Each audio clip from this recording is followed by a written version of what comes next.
e dizer que esse é um trabalho que eu pude acompanhar ao longo aí de 2 anos, portanto 2 anos. E o Marcelo, um certo tempo atrás, me procurou na Universidade de Pernambuco, onde a gente tinha um grupo de biologia teórica e computacional, e dizendo que estava começando a trabalhar com uma análise de fractais e estava começando a brincar em reduto. E aí então, nesse momento, definimos uma bibliografia que o Marcelo começou a ler e desapareceu. Né? Ele levou a bibliografia e desapareceu. Marcelo é um estudante do teatro, enquanto a maior parte dos mestrandos ficam ali colados com o orientador sobre a cada passo. Marcelo ele pega aquele negócio, desaparece em 3 meses, quando chega com tudo lido. Então ele é um estudante bem diferenciado assim, de formação. Né? E então ficou definido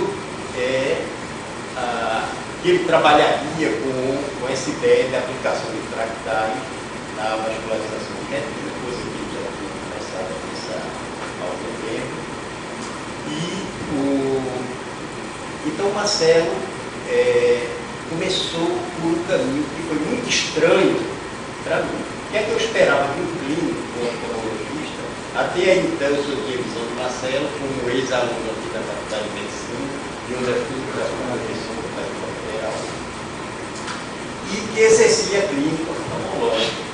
E Marcelo quisesse imediatamente aplicar os métodos teóricos e computacionais na clínica médica. É isso que você espera, porque ele é um clínico. E surpreendentemente, Marcelo não fez isso. Ele procurou entrar no âmbito de fractais profundamente, procurar as bases de fractais, a teoria do caos, e foi mergulhando nesse mundo com propriedade e eu espero que meus alunos, alguns deles da biometria da Universidade Rural façam, quer dizer, aquilo que se espera de um matemático, de um estatístico, o que Marcelo fez. Ele entrou profundamente na teoria dos fractais e começou a desenvolver um trabalho tentando responder inicialmente a seguinte pergunta. A ideia dele é o seguinte: não adianta aplicar um método se eu não tenho confiança nos padrões. Então Marcelo fez um trabalho crítico de todos os artigos que ele leu e depois dessa leitura da literatura ele produziu 5 a 6 artigos que estão submetidos a várias revistas aí, alguns deles já aceitos para publicação, até agora, e mostrando algo de novo para mim, além do mestrado, que é o aluno, ao ler essa dissertação de Marcelo, ele teve a oportunidade de ler, vai ver que a introdução da dissertação dele, ele não faz com literatura de outros autores, ele faz com a literatura que ele produziu. Isso é extremamente atípico. Eu nunca vi isso numa dissertação. Já vi algo parecido em doutorado, mas em mestrado, confesso que eu nunca vi. A introdução de Marcelo, ele introduz o tema com os 6 artigos, que foi reflexão e introdução. Então, na minha opinião, isso é extremamente atípico na dissertação. E, então, eu começo dizendo o seguinte: sempre que eu pego uma dissertação, eu gosto de começar pelo título. Eu vou fazer uma análise da sua dissertação, como a gente faz uma análise de artigo para seguir mais ou menos o roteiro, e aí eu passo a você.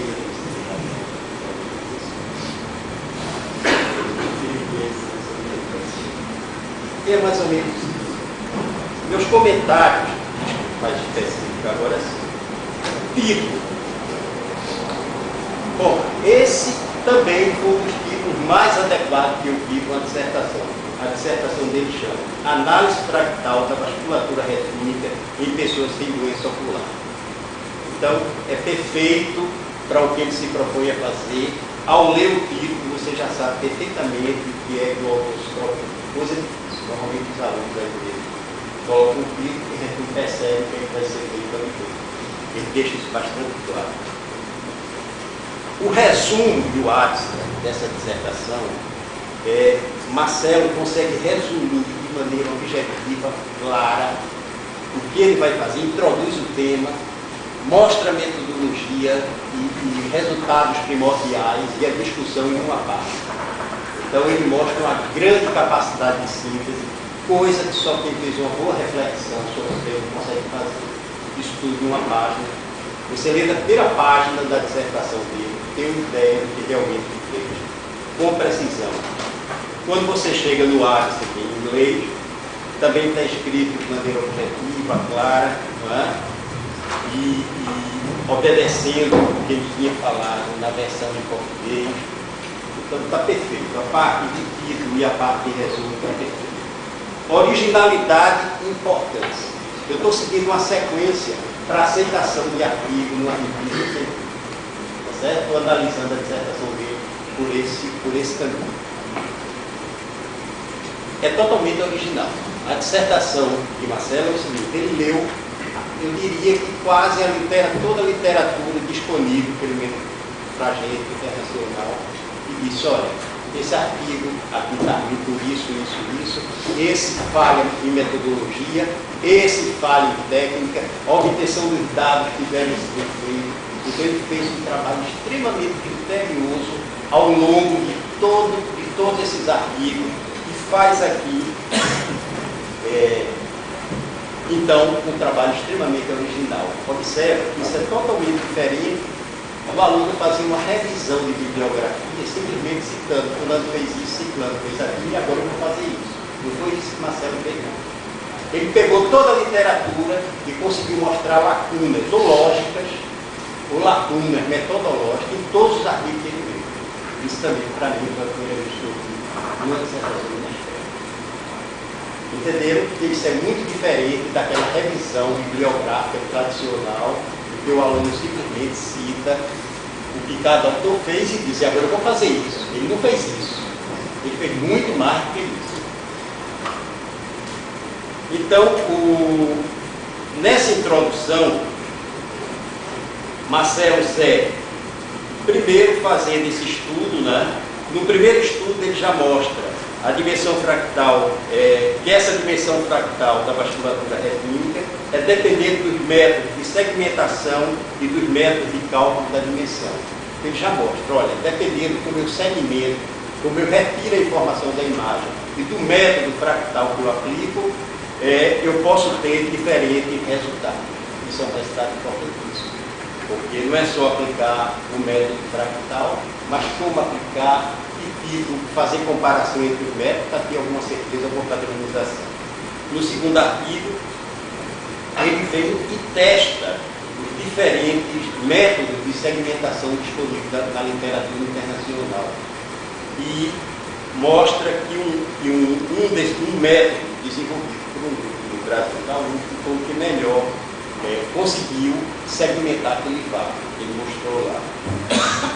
No outro artigo, ele mostra que ele verifica que quando você esqueletiza o vaso, ou seja, deixa o vaso todo ele sem calibre, o calibre único, quando ele mostra que isso varia a dimensão fractal, coisa que muitos autores descrevem que não tem importância. Pode esqueletizar que não altera a dimensão, e ele mostra que altera. E é um dado bastante interessante. E depois mostra uma coisa importantíssima, não só no trabalho dele, do ponto de vista da ufologia, né, do ponto de vista clínico, mas para toda a teoria de fractais. Quer dizer, Marcelo mostra que o gráfico duplo log, que é um paradigma para você dizer se uma determinada grandeza tem comportamento fractal, você usa um gráfico duplo log, porque você sempre fractais cresce com lei de potência, com escala utilizada. E Marcelo mostra que isso não é garantido de fractalidade, porque é um resultado novo, novíssimo do trabalho dele e até para a literatura de fractais.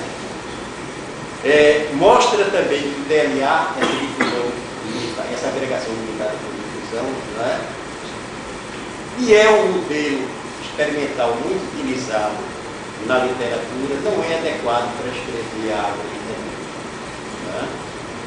E finalmente aplica. Depois que ele faz tudo isso, ele vai lá, faz 60 retinografias, porque até hoje tudo que foi feito na literatura é assim.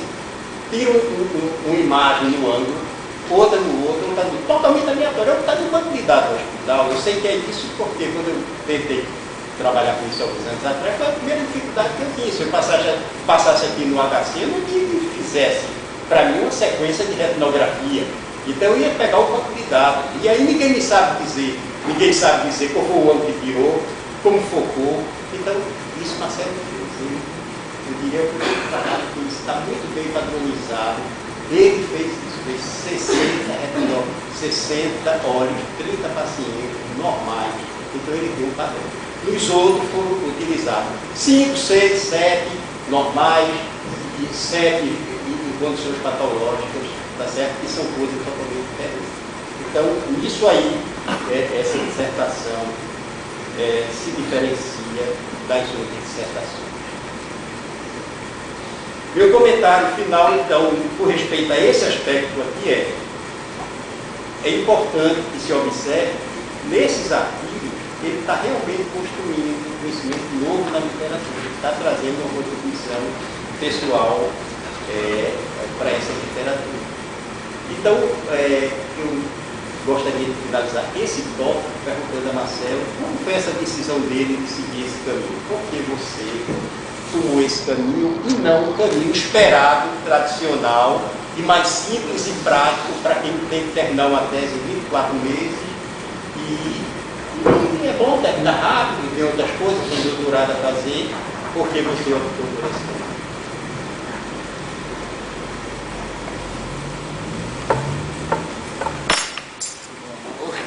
Pegar o microfone. Adquirir a firme convicção de que a objetividade em ciência é um pré-requisito essencial. E o matemático, o professor Ramiro é matemático, o matemático examina o X da questão. Ele vê um problema com muitas variáveis e tenta descobrir qual é o X da questão. A objetividade é fundamental na ciência, mas simploriedade é imperdoável.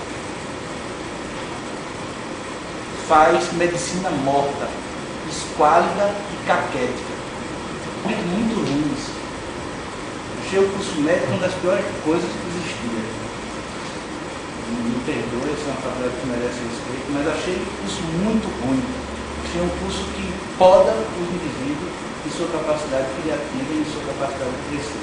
Apesar dele ter me dito que eu era imbecil, tinha assim o professor dele, mas foi por isso que Então, Marcelo, vou continuar seguindo aqui esse